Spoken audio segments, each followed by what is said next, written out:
when you're seasoning your steaks with the secret mixture, don't be shy. Put a bunch on there. It gets a good crust.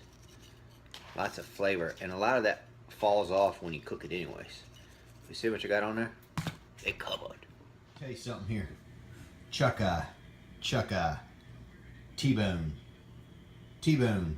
What makes a T-bone is it has on one side the filet and on one side the New York strip. The difference between a T-bone and a porterhouse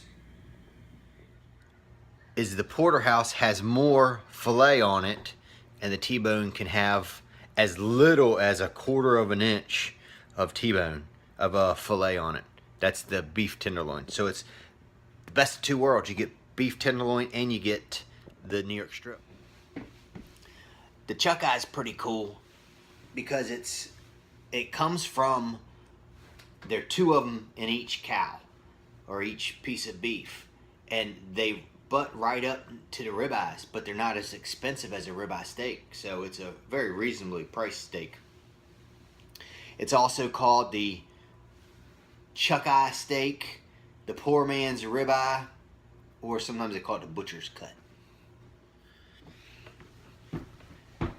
Before you cook the steaks, you want them to come to room temperature. So let them sit out on the counter for about 30 minutes, and then their temperature will equalize, and then they'll cook much better too. And that seasoning that you put on there really gets in there good too. I've got a cast iron skillet going on the stove, and I'm gonna let that get good and hot. I'm gonna add some butter to it. I'm gonna add some garlic to it, and I'm gonna add some herbs to it, and I'm just gonna baste these steaks with that butter. Should be good. I like to use wooden utensils. I think there's something cool about, this was a tree, this was living at one time, and now it's being recycled and used for something else. So I'm just taking a big hunk of butter, stick it into the cast iron. Isn't that a cool sound? So I'll get the butter in there real good.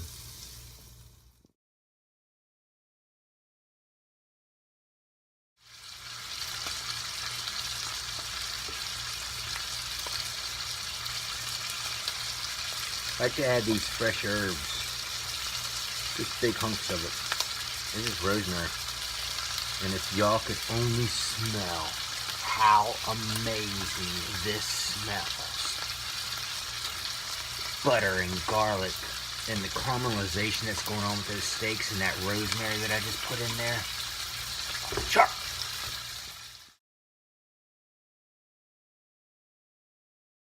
This is why you don't move them around, you just leave them be and let them sit there. I want to show you something.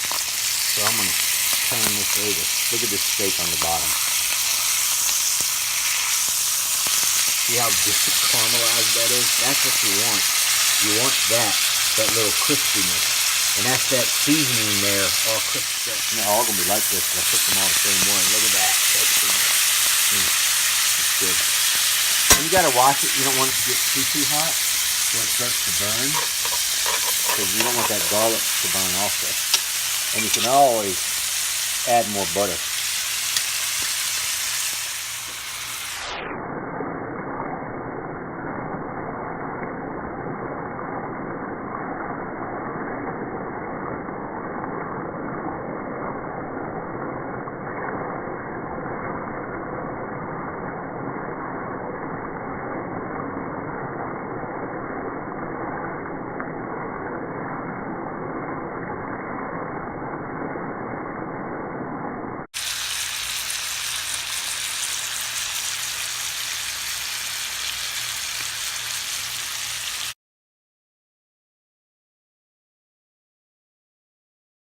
What you do after you cook the steaks is you need to let them rest for a little while after they've cooked, so all the juices don't just roll out of it when you cut it. But those are the two chuck eyes seared, they're mid-rare, and then that T-bone is also mid-rare. They're gonna be good. Steaks, and now we're serving these on tacos. So what I'm gonna do, steak tacos, so I'm gonna cut them, but before I do that, I'm gonna take this lime. Here's a trick for you. Take your lime, got this? Rub it like that, and then you take and cut the lime in half.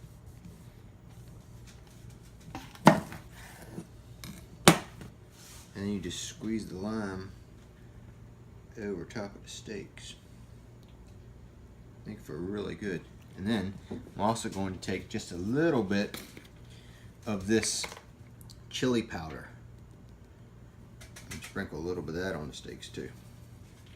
And then all of a sudden they've become a little bit southwestern. That's it.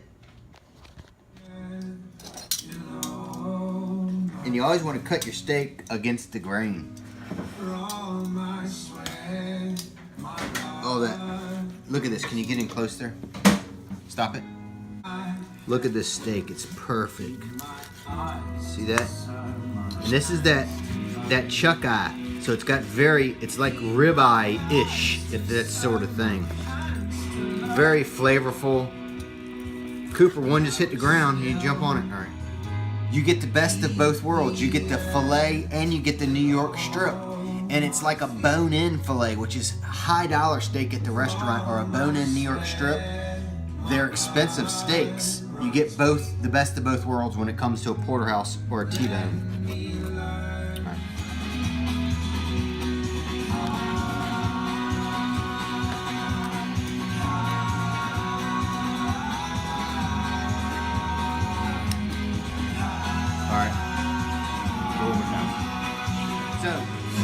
This is it.